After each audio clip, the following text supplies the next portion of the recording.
Olá pessoal, tudo bem? Professor Diego novamente com vocês. Hoje, pessoal, para tratar a respeito dos 5 fatos principais da existência humana e como eles são tratados na literatura. Se você gostar desse vídeo, recomende para outras pessoas e se inscreva também para que o canal tenha visibilidade e que encontre outras pessoas que, como eu, amam filosofia e literatura. Essa é a questão. Será mais nobre suportar na mente as flechadas da trágica fortuna ou tomar armas contra um mar de escolhos e enfrentando-os vencer? Morrer, dormir, nada mais. E dizer que pelo sono finam-se as dores como os 1000 abalos inerentes à carne é a conclusão que devemos buscar. Morrer, dormir, dormir, talvez sonhar. Eis o problema, pois os sonhos que vierem nesse sono de morte, uma vez livres deste invólucro mortal, fazem cismar. Esse é o motivo que prolonga a desdita desta vida.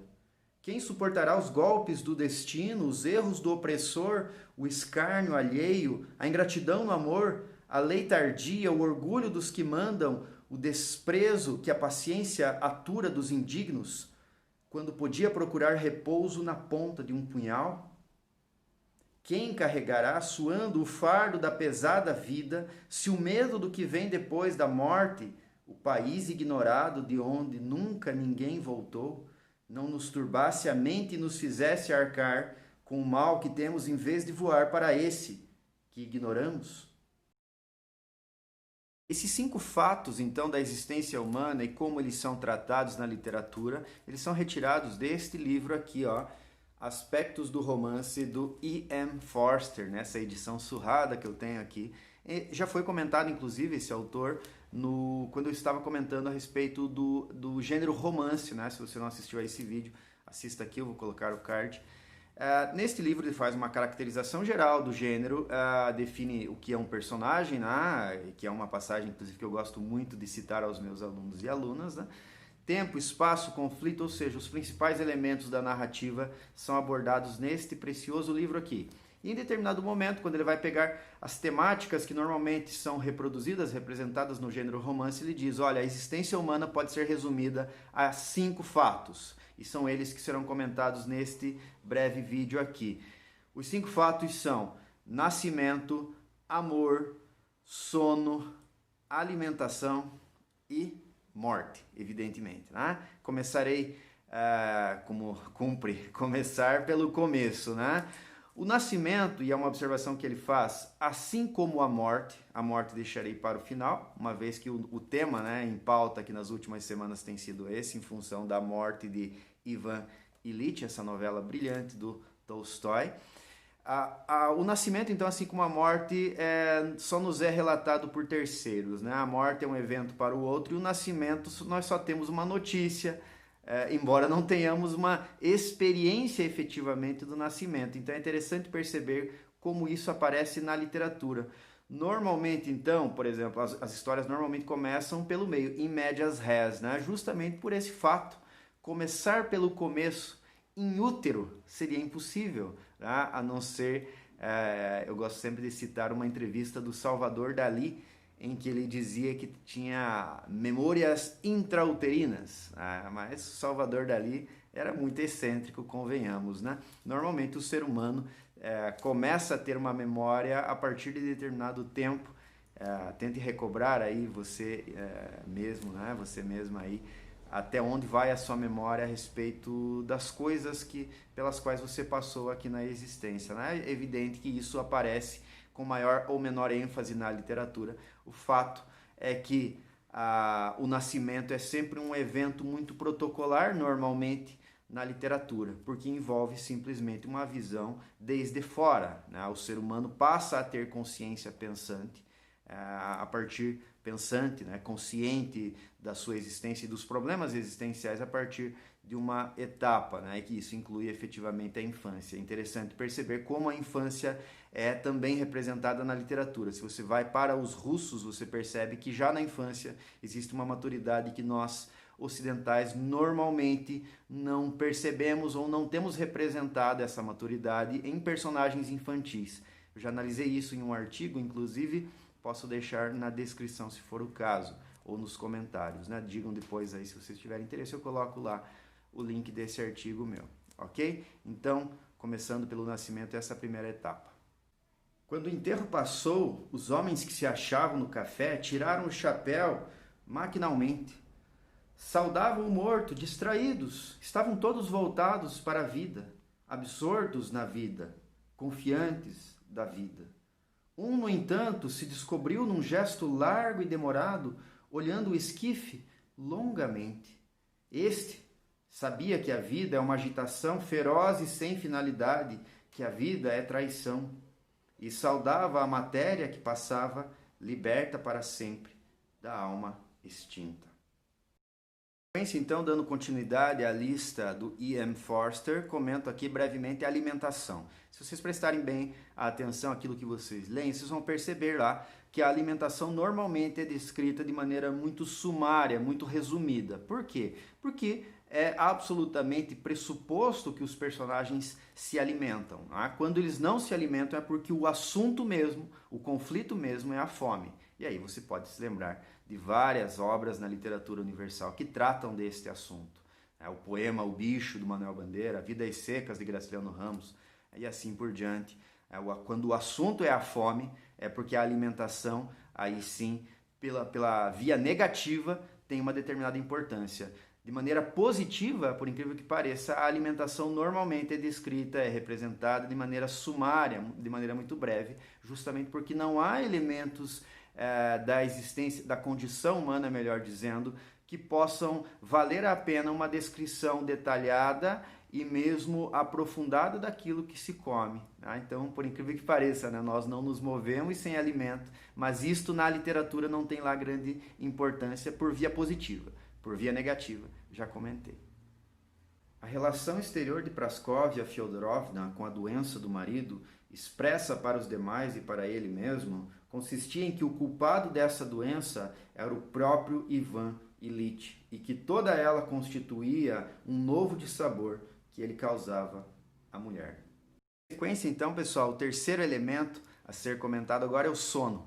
É interessante perceber a importância do sono na literatura universal. Especialmente depois de Freud, o sono passa a ter uma importância muito maior, uma vez que ele revela, então, os nossos movimentos inconscientes, aquilo tudo que nós durante o dia represamos, né? Colocamos uma pedra em cima. No sonho há uma liberdade para tal, e aí sim, o sono então representado na literatura, especialmente na literatura do século XX e no presente século, passa a ter uma importância muito maior do que em outros momentos. Embora, evidentemente, você possa relembrar, né, de outros momentos em que o sono também teve importância, mas normalmente, então vejam bem, a gente passou já pelo nascimento, que não temos então uma experiência direta, né, na vida concreta e na literatura tão de maneira sumária apresentado para nós. Na alimentação, como vimos há pouco, é também descrito para nós de maneira muito breve, sumária e presumida, então. E agora o sono da mesma maneira, em que só muito recentemente, na grande história, o século passado, é ontem, né?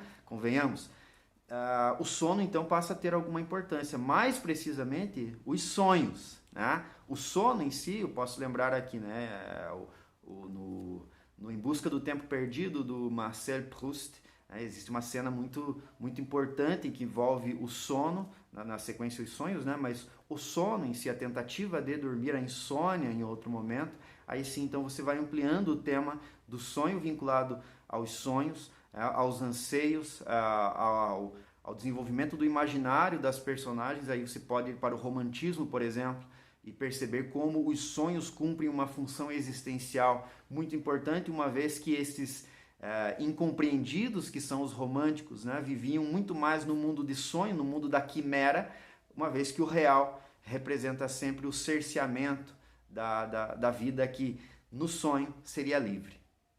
O que mais atormentava Ivan Ilitch era o fato de que ninguém se compadecesse dele da maneira como ele queria. Havia instantes, depois de prolongados sofrimentos, em que Ivan Ilitch queria mais que tudo, por mais que se envergonhasse de confessá-lo, que alguém se apiedasse dele como de uma criança doente. Queria ser acarinhado, beijado, que chorassem sobre ele, como se costuma acarinhar e consolar crianças. O elemento, então, pessoal, é o amor. Seguramente, né, dentre todos os temas abordados até o presente momento. É o grande assunto da literatura universal, seguramente, né? Mas pensemos aqui, né? Imaginemos o amor representado em todos os seus âmbitos, né? Amor à pátria, amor no relacionamento amoroso propriamente, amor materno, amor fraterno, amor à religião, amor a Deus, amor às coisas do mundo, amor por si mesmo, ou seja, o amor em suas mais variadas facetas, né? Se você for estudar filosoficamente o tema amor, você vai perceber que por trás de todas as grandes ações do ser humano está o amor, inclusive o ódio, né? O ódio é precedido por algum tipo de amor a alguma coisa, que o seu contrário manifestará o amor. Então, veja bem que a compreensão desses elementos também envolve, né, de cada um desses 4 que foram citados até o presente momento, envolve também uma certa maturidade de compreensão desses fatos, desses elementos na vida concreta e como isso pode ou não ser enfatizado ou ser representado na literatura, né? Então fica aqui a indicação da compreensão do amor como o grande elemento da literatura universal desde sempre, embora o próximo assunto, que fecharemos essa lista, para nós tenha uma relevância ainda maior, como se verá na sequência. Depois de termos comentado o nascimento, alimentação, sono e amor, que são elementos, são fatos da existência humana concreta, pelos quais podemos ler, podemos passar sem grandes apreensões, não é o que ocorre quando estamos lendo algo relacionado à morte.